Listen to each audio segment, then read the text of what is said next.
ఈ యొక్క లిట్క్యాప్ సమస్యల గురించి, అన్యాయం అక్రమానికి గురైనటువంటి భూముల గురించి సంరక్షణ కోరుతూ ఈ యొక్క ముఖ్యమైన సందేశాన్ని ఇవ్వాల్సిందిగా కోరుచున్నాం అన్న. మీరు కూర్చోండి, కూర్చోపోయారా? అందరికీ నమస్కారం అండి. రాజశేఖర్ రెడ్డి ఇచ్చినటువంటి భూములు, చంద్రబాబు నాయుడు గారి టైంలో 2-3 సార్లు ఇచ్చినటువంటి భూములు, స్థలాలు 16,000 ఎకరాలు జగనన్న ఇళ్ల కాలనీ పేరు మీదో, లేకపోతే వైసీపీ వాళ్ళకి అవసరానికి కావాలనే పేరు మీదో మొత్తం కూడా అన్యాక్రాంతం చేసినటువంటి పరిస్థితి ఉంది. ఒక పక్కన వ్యవస్థల్ని నాశనం చేశారు, పేదల భూములు లాగేసుకున్నారు, బీసీల భూములు లాగేసుకున్నారు, ఉపయోగపడేటువంటి వాళ్ళకు ఉపయోగపడతాయి అనుకున్నటువంటి భూములు మొత్తం లాగేసుకున్నారు. ఇదంతా ఒక ఎత్తు అయితే, ఎవరైతే పేదలు ఉన్నారో, దళితులు ఉన్నారో, వీళ్ళు నా బిడ్డలు, నా బంధువులు అని చెప్పి చెబుతూనే 16,000 ఎకరాలు లాగేసుకున్నారు. ఈ 16,000 ఎకరాలు కేవలం మాలాబాదిగలే, ఎస్సీలు. ఇదొక ఎత్తు అయితే, ఇందాక నేను చెప్పినట్టు దాదాపు 1974లో లిట్క్యాప్ ఏర్పాటు చేస్తే ఒక సంస్థని, ఆ లిట్క్యాప్కి స్థలాలు కేటాయింపులు కానీ, మిషనరీ కేటాయింపులు కానీ, బడ్జెట్ కేటాయింపులు కానీ ఎప్పుడు జరగల. చంద్రబాబు నాయుడు గారు వచ్చిన తర్వాత దీన్ని ఎట్లయినా సరే డెవలప్ చేయాలి, చర్మకార పరిశ్రమ అభివృద్ధి అనేది చాలా ప్రధానమైంది. తోలు అనే పదం వాడుకోవటానికి, చెప్పటానికి వాడుక భాషలో అది అసహ్యంగా ఉన్న బంగారం కంటే విలువైనటువంటి వ్యాపారం. ఇతర దేశాల్లో, ఇతర ప్రాంతాల్లో దీనికి విలువ ఉంది. భారతదేశంలో కూడా, దక్షిణ భారతదేశంలో చెన్నై కేంద్రంగా చాలా చర్మకార పారిశ్రామిక అభివృద్ధి జరిగింది. 1,000 కోట్లు విదేశీ ద్రవ్యాన్ని ఇక్కడికి వచ్చేటట్టు చేస్తూ ఉన్నారు. ఆంధ్రప్రదేశ్లో కూడా డెవలప్ చేయాలని మొదటి విడతలో భూములు కేటాయించడం, రెండో విడతలో అక్కడ షెడ్ల నిర్మాణం చేయటం, తర్వాత ట్రైనింగ్ ప్రోగ్రామ్స్ చేయటం, ట్రైనింగ్ ఇప్పించడం, ఇదంతా కూడా జరిగింది. 2019లో ఇందాక నేను చెప్పినట్టు జగన్మోహన్ రెడ్డి ఆస్తులు ఎట్టయితే లాక్కున్నాడు, లిట్క్యాప్ భూములు కూడా అన్యాక్రాంతం చేశారు. ఉదాహరణకి ఇక్కడ ఇప్పుడు మనం అడిగొప్పల్లో ఉన్నాం. అడిగొప్పల్లో 34 ఎకరాల 65 సెంట్లు ఆ రోజు చంద్రబాబు నాయుడు గారి టైంలో ఇక్కడ భూమి కేటాయించారు. తర్వాత ఇక్కడ 3 నుంచి 4,000 మందికి ఈ ప్రాంతంలో స్టైఫండ్ ఇచ్చి ట్రైనింగ్ చేశారు. ఇక్కడ నుంచి కొంత ఉత్పత్తి కూడా జరిగింది, చర్మ ఉత్పత్తులు ఇక్కడ జరిగింది. ఈ గవర్నమెంట్ వచ్చిన తర్వాత ఏం చేయాలి? గవర్నమెంట్ మారిపోయి ఇంకో గవర్నమెంట్ వచ్చిన తర్వాత ఏం చేయాలి? వీటిని కొనసాగించాలి. జనరల్గా అమరావతి ఉంది, ఒక రాజధాని కోసం కేటాయించినటువంటి భూముల్ని డెవలప్ చేయాలి, రాజధాని నిర్మాణాన్ని ముందుకు తీసుకెళ్ళాలి.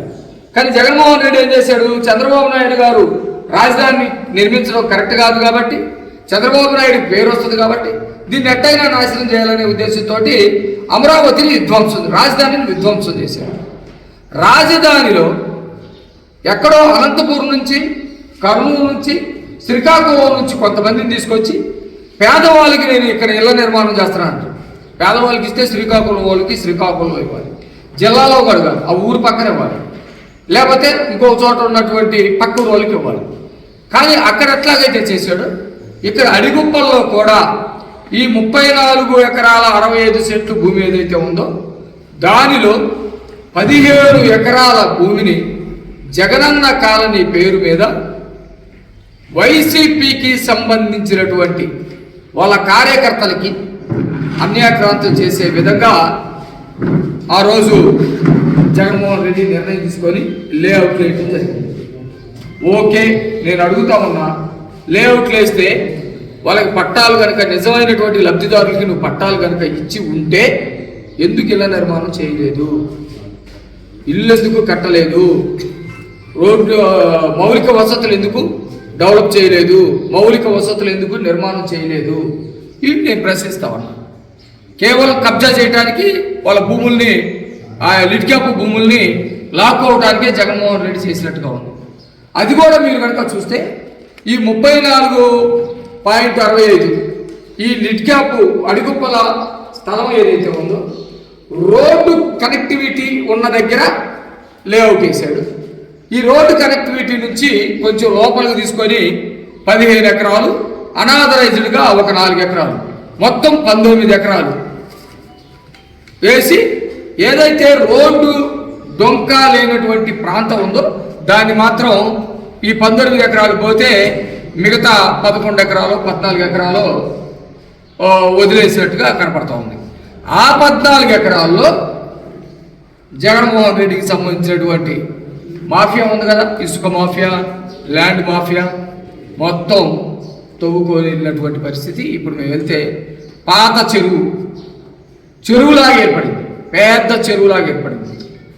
దానిలో ఇప్పుడు ఆ చెరువు ఏదైతే ఉందో ఎటు ఆల్రెడీ చెరువు చేశారు కదా అని చెప్పేసి ఇప్పుడు కొద్దిమంది మా గవర్నమెంట్ వచ్చిన తర్వాత కూడా దాంట్లో కొద్దిగా మట్టి తీసినట్టుగా కనపడతా ఉంది. మేము వచ్చే ఈ సమయానికి కూడా అక్కడ లారీ ఉంది, లారీలో మట్టో లేదా దాంట్లో ఉన్న చెట్లు ముద్దులో తీసుకెళ్లేటువంటి పరిస్థితి కనపడతా ఉంది. అసలు ఎవడైనా ఒక రాష్ట్రం అభివృద్ధి చెందాలంటే రాష్ట్రం అనేది ఒక పదం కాదు, రాష్ట్రం అనేది ప్రజలు. ఆ ప్రజల్లో పేద వర్గాలు ఎవరైతే ఉన్నారో ఆ పేద వర్గాలకి సంబంధించినటువంటి వాళ్ళని ఆర్థిక అభివృద్ధి, విద్యాభివృద్ధి జరిగేటట్టు, ఉద్యోగ అవకాశాలు వచ్చేటట్టు చేయాలి.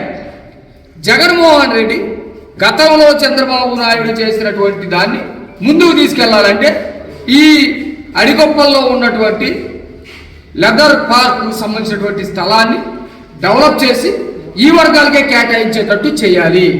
అది చేయకుండా పెద్ద కుట్ర చేశాడు. నేను కుట్ర అనే పదాన్ని ఎందుకు వాడుతున్నానంటే ఇప్పుడు ఆయన ఉద్దేశం ఏంటంటే ఎవరు కూడా ఈ 19 ఎకరాల్లో జగన్ స్థలాలు కేటాయించాడు, దాన్ని ఉండటానికి వీలు లేదు అని నేను కనుక మాట్లాడితే ఈ వర్గాల మధ్య గొడవలు పెట్టిన వాళ్ళు అవుతారని చెప్పేసి ఇండికేషన్. అమరావతి నేను 2 ఎగ్జాంపుల్ అదే చెప్తున్నా. అమరావతిలో కూడా 50,000 ఇళ్ల స్థలాలు ఇచ్చారంట. అమరావతిలో ఎందుకు ఇవ్వాలి? అమరావతిలో ఆల్రెడీ పేదోళ్ళు ఉన్నారు, దాదాపు పేదోళ్ళు చాలా మంది ఉన్నారు. అక్కడ ఉన్న పేదోళ్ళకి ఇవ్వచ్చు కదా. ఎక్కడెక్కడి నుంచో తీసుకొచ్చి వీళ్ళని కాదంటే పేదోళ్ళు ఉండకూడదా అమరావతిలో, రాజధానిలో పేదోళ్ళు ఉండకూడదని గొడవలు పెడతాను. ఇప్పుడు కూడా ఇక్కడ ఏమైనా మాట్లాడితే పేదోళ్ళకి ఇవ్వకూడదా స్థలాలు అని చెప్పేసి మాట్లాడతారు. అంటే ఒక క్రిమినల్ బ్రెయిన్ తోటి, ఒక క్రిమినల్ ఆలోచనతోటి జగన్మోహన్ రెడ్డి చేసినట్టుగా కనపడతా ఉన్నాం. నాతో పాటు ఇక్కడ తహసీల్దార్ గారు కూడా వచ్చారు. తహసీల్దార్ గారి పేరు ఫణీంద్ర గారు వచ్చారు. ఒకసారి రమ్మన్నాడు.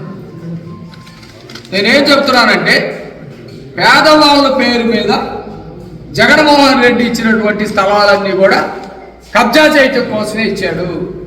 ఇక్కడ మాచర్ల ఏదైతే కారంపొడి మాచర్ల రోడ్డు ఉందో, హైదరాబాద్కి కనెక్టివిటీ అవుతా ఉందో, ఇది అంతా కూడా పెద్ద రోడ్డు అయిపోతే ఈ భూములకి విలువ వస్తుంది. కాబట్టి ఇది దళితులకి ముఖ్యంగా చర్మకారులకి ఇచ్చినటువంటి భూమి కాబట్టి ఎవడు అడగడు అనే ఉద్దేశంతో జగన్మోహన్ రెడ్డి కుట్ర చేశాడు.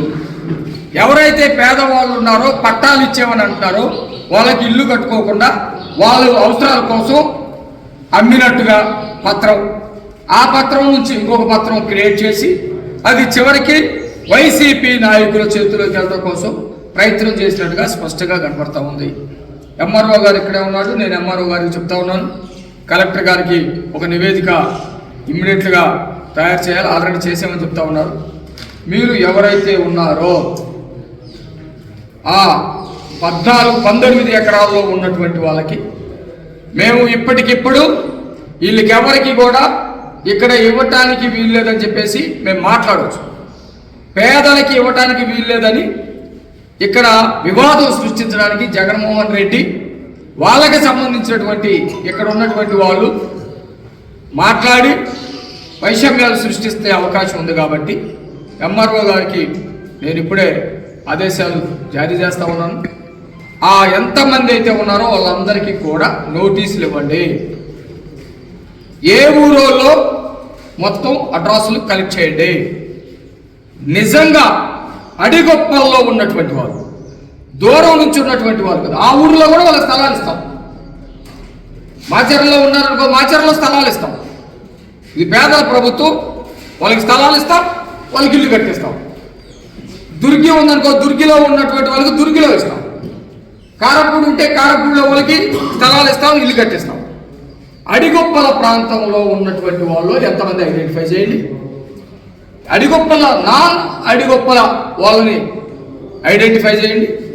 వీళ్ళందరికీ ఆ ప్రాంతంలో నిజంగా ఇల్లుండయా లేవా, నిజంగా అర్హులా కాదా, దీనిలో కేవలం వీటిని కబ్జా చేయడం కోసం ఎంతమంది ప్రయత్నం చేశారనేది మొత్తం బైఫర్కేట్ చేసి లిస్టు తయారు చేయాలని చెప్పేసి నేను ఎంఆర్ఓ గారిని కోరుతా ఉన్నాను. నిజంగా అడిగొప్పల్లో దళిత బలహీన వర్గాలకి సంబంధించినటువంటి వాళ్ళ లిస్టు కనుక ఉంటే, మీకు వాళ్ళకి ఇల్లు లేకపోతే నిజంగా ఇల్లు ఉందా లేదా మీరు సెలెక్ట్ చేసి నాకు ఇస్తే, మీరు ఈ ప్రాంతంలోనే అడిగొప్పలకు సంబంధించినటువంటి వాళ్ళకి వేరే ఆల్టర్నేటివ్ ల్యాండ్ కోసం నేను ఎంఆర్ఓ గారికి పర్సనల్గా అప్పీల్ చేస్తాను. ఎవరైతే అడిగొప్పల్లో ఉన్నారో వాళ్ళకి కూడా ఈ 10 మందికో 20 మందికో ఈ 50 మందికో మీరు లిడ్ క్యాప్ స్థలంలో ఇచ్చారు. లిడ్ క్యాప్ స్థల ఉద్దేశం వేరు. లిడ్ క్యాప్ పరిశ్రమ రావాలి, ఇక్కడ అనేకమైనటువంటి పనులు జరగాలి. కాబట్టి ఇక్కడే ల్యాండ్ చూసి గవర్నమెంట్ ల్యాండ్ ఏమన్నా ఉంటే తీసుకొని, లేదా ప్రైవేట్ ల్యాండ్ ఉన్నా కానీ మనం ప్రభుత్వం తరఫు నుంచి కొని వాళ్ళకి ఇద్దాం. ఏది అడిగొప్పల్లో ఉన్నటువంటి వాళ్ళకి మాత్రమే. అడిగొప్పలకి సంబంధం లేనటువంటి వాళ్ళు ఉంటే వాళ్ళని అక్కడ ఎంక్వైరీ చేయమని చెప్పేసి మిగతా ఆ ప్రాంతానికి సంబంధించినటువంటి రెవెన్యూ వాళ్ళకి, రెవెన్యూ డిపార్ట్మెంట్కి తెలియజేయండి. ఇక అక్కడ సంగతి అక్కడ చూసుకుంటారు. నెంబర్ 1. నెంబర్ 2, కలెక్టర్ గారితో కూడా నేను మాట్లాడతాను. తర్వాత ఈ 34 ఎకరాలకి బౌండరీస్ మీరు ఒకసారి సర్వే చేయించి బౌండరీస్ వేయండి. నేను ఎంఆర్ఓ మన ఎమ్మెల్యే గారితో మాట్లాడి దీని చుట్టూ పెన్షనింగ్ మినిమంగా ఒక 10 లక్షలు 20 లక్షలు అయితే పెన్షనింగ్ వచ్చేసింది. 30 ఎకరాలకి పెద్దగా ఏమి ఉండదు, సొవ్వతోటి పెన్షనింగ్ చేయొచ్చు. ఎవరో ఒకరిని నేను అడుగుతాను, ఎమ్మెల్యే గారిని అడుగుతాను, లేకపోతే కలెక్టర్ గారిని అడుగుతాను. పెన్షనింగ్ బౌండరీస్ మాత్రం ఫిట్ చేయండి. 2ది. 3ది, ఈ ప్రాంతంలో మీకు ఆల్రెడీ అన్ని నియోజకవర్గాలకి చర్మకారులకి సంబంధించినటువంటి వాళ్ళు ఎవరైతే ఉన్నారో ఎంతమంది ట్రైనింగ్ తీసుకున్నారు, వాళ్ళలో ట్రైనింగ్ తీసుకున్నటువంటి వాళ్ళు ఉన్నారా లేదా, అట్లాగే వాళ్ళు ఏం పని చేసుకుంటున్నారు ఇప్పుడు అనేది ఒక సర్వే మీకు వచ్చింది. ఆల్రెడీ అన్ని సచివాలయాలకు వచ్చింది. అంటే మీరేం చేయలేదు ఇక్కడ, అన్ని సచివాలయాలకు ఆల్రెడీ వచ్చింది. ఆ సర్వే ప్రకారం ఇక్కడ నిజంగానే చెప్పులు కుట్టుకుంటాం, చెప్పులతోటే కుట్టుకొని బెల్టులు తయారు చేసుకొని లెదర్ ఉత్పత్తులకు సంబంధించి మేము వాటి మీదే బ్రతుకుతున్నాం అనేవాళ్ళు ఇది అడిగొప్పల నియోజకవర్గంలో ఉంది. కాబట్టి అడిగొప్పల నియోజకవర్గంలో ఉన్నటువంటి వాళ్ళ లిస్ట్ ఒకటి తయారు చేయండి. నాగేశ్వరరావు గారు కానివ్వండి, మనోడు కానివ్వండి, ఇక్కడ రామయ్య, వీళ్ళందరూ కొంతమంది ఉన్నారు. అది ఆపండి నాదే. ఓకే, ఆ లిస్ట్ ఒకటి తయారు చేయండి. నిజంగా దాని మీదే బ్రతికే వాళ్ళు కనుక ఉంటే వాళ్ళందరూ ఇక్కడికి వచ్చి ఇక్కడ తయారు చేసుకోవడానికి వాళ్ళకి అవకాశాలు కల్పిస్తాం. ఈ మిషనరీయా ఇంకా కొత్త మిషనరీ తీసుకురావడం, మీరు ఇక్కడికి రండి, ఇక్కడ ఈ మిషనరీని ఉపయోగించుకోండి, మీరు తయారు చేసుకొని వెళ్ళి మీరు అమ్ముకోండి. ప్రభుత్వ పరంగా చేయాల్సినవి కొన్ని ఉన్నాయి, అవి నేను తర్వాత మాట్లాడతాను. రాష్ట్ర వ్యాప్తంగా లెదర్ పార్కులు డెవలప్ చేయాలని చెప్పేసి, మ్యానుఫ్యాక్చరింగ్ యూనిట్స్ని పెట్టాలని చెప్పేసి, వెట్ బ్లూ సెంటర్స్ని పెట్టాలని చెప్పేసి, అట్లాగే ఇవన్నీ తోళ్ళకి సంబంధించినటువంటి అనుబంధ కంపెనీలు తీసుకురావడం కోసం కొన్ని ప్రయత్నాలు జరుగుతుంది. మొన్ననే మీరు గిద్దలూరులో ఉన్నటువంటి ఎడవల్లిలో దాదాపు 6 కోట్లు వచ్చిన తర్వాత కేటాయించాం. చిన్న భూమి శంకుస్థాపన కూడా అయిపోయింది. 3 నెలల్లో కన్స్ట్రక్షన్ పూర్తవుతుంది. అక్కడ 4 నెలల్లో మొత్తం ఉత్పత్తి తయారయ్యేటట్టుగా ప్లాన్ చేసినటువంటి పరిస్థితి అక్కడ ప్లాన్ చేశాం. అట్లాగే కృష్ణా జిల్లా వెల్లటూరులో కూడా అక్కడ ఒక 7 కోట్ల రూపాయలు అక్కడ కూడా కేటాయించాం. అక్కడ కూడా ఒక మ్యానుఫ్యాక్చరింగ్ యూనిట్ పెడతా ఉన్నాం. ఈ ప్రాంతంలో ఉన్నటువంటి వాళ్ళు ఇప్పుడు ఎవరైతే మీటింగ్ చెప్పాడో మా రామయ్య కానీ వీళ్ళు కానీ, మాకైతే తెలుగుదేశం గవర్నమెంట్లో చంద్రబాబు నాయుడు గారు అయితే వింటాడని, చంద్రబాబు నాయుడు గారు అయితే చేస్తారని ఈ కబుర్లన్నీ చెప్తా ఉంటారు. ఈ ఇళ్ల పక్కనే ఉంది కదా, 5 ఏళ్ళు వైసీపీ ప్రభుత్వం ఉంది కదా, అప్పుడు ఎందుకు ప్రాణాలు అడ్డు పెట్టి అడ్డుకోలేకపోయారు? అప్పుడు ఎందుకు ఇప్పుడు ఏదో గుంట తీశారు, గుంటను తీయడం కూడా సమర్థించాం. ఎప్పుడు అది కూడా అప్పుడు భూములు అప్పుడు తవ్వుకున్నారు, అప్పుడు తవ్వుకున్నది వల్ల ఆల్రెడీ తవ్వారు కదా అని ఇప్పుడు ఎవరో తవ్వారు. అప్పుడు తవ్వినా ఇప్పుడు తవ్వినా తప్పే. కానీ అసలు ల్యాండే లేకుండా 19 ఎకరాలు కేటాయించారు కదా, అప్పుడు ఎందుకు ఎదుర్కోలేదు? ఇక్కడ ఉన్నటువంటి నాయకత్వం మన భూమి మన ఆస్తి అని చెప్పేసి ఎందుకు అనుకోలేదు? అప్పుడు భయం. జగన్మోహన్ రెడ్డి అంటే రౌడీ కదా, ఎవడైనా భయపడతారు. ఆయన రామయ్య భయపడేది, ఎవడైనా భయపడతారు. చంద్రబాబు నాయుడు గారి మీద కేసులు పెట్టారు, ఆయన మీద కేసులు పెడితే మాదే ఉందని చెప్పేసి రోడ్డు మీద అదంతా ఆ మాఫియా. జగన్మోహన్ రెడ్డి అంటే ఒక పెద్ద మాఫియా. సరే, ఏదైతే జరిగిందేదో జరిగిపోయింది. కాబట్టి నా వంతుగా ఇక్కడ ఏదైతే జగన్మోహన్ రెడ్డి అన్యాక్రాంతం చేయడానికి, వాళ్ళకి ఇవ్వడానికి కాదు, అన్యాక్రాంతం చేయడానికి ప్రయత్నం చేసిన 19 ఎకరాలు, దానికి సంబంధించినటువంటి లిస్టు తయారు చేసి మా భూమి మాకుండేటట్టుగా మేము కలెక్టర్ గారితో మాట్లాడి, అట్లాగే మినిస్టర్ గారితో కూడా మాట్లాడి, మన మినిస్టర్ గారితో కూడా మాట్లాడి ఇది లోకేష్ గారి దృష్టికి, చంద్రబాబు నాయుడు గారి దృష్టికి తీసుకొని వెళ్ళి దీన్ని కాపాడే ప్రయత్నం, ఇక్కడ నుంచి పనులు చేసుకునేటువంటి ప్రయత్నం చేస్తారని చెప్పి ఈ సందర్భంగా తెలియజేస్తాము.